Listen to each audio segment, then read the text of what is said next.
Charlie was uh, really secretive. We going around the country and into Canada and all over the place with that big machine. There were two gigantic locks on it. And of course, as you change houses, we haven't gone into this, as you change houses or venues, you'd have to open up the machine and had a big case of different tracks that you'd put on the machine. And so I'd have to find, I went to Sardi's, did a show, I think it was a Jackie Gleason show, and I'd have to climb a circular stairway to go into the women's room above me at 3 o'clock in the morning to change the tracks because he wouldn't allow it to be done in public or even in front of the technicians. And at first I thought, this secrecy is a little bit overboard, isn't it?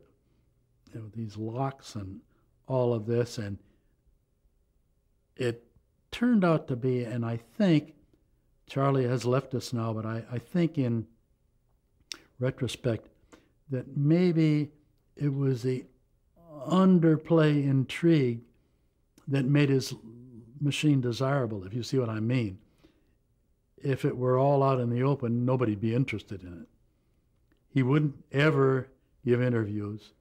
He wouldn't even tell the interviewer why he wouldn't give interviews. But now I think I understand that he had that quality about him. He was a very straight-ahead, honest person and ingenuous. I just feel that might have been part of it. Did he forbid you from doing those same things? Yes. In fact, after I had been with him for about 4 years, the snowballing had not stopped, and we needed more help. We were working around the clock. And because my brother was also in audio, he was doing Perry Mason show, I think, at the time. And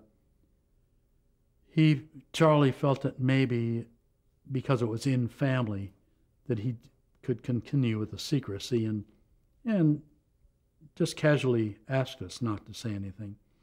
So he brought my brother too, and we, neither of us ever gave any interviews when we were working for him.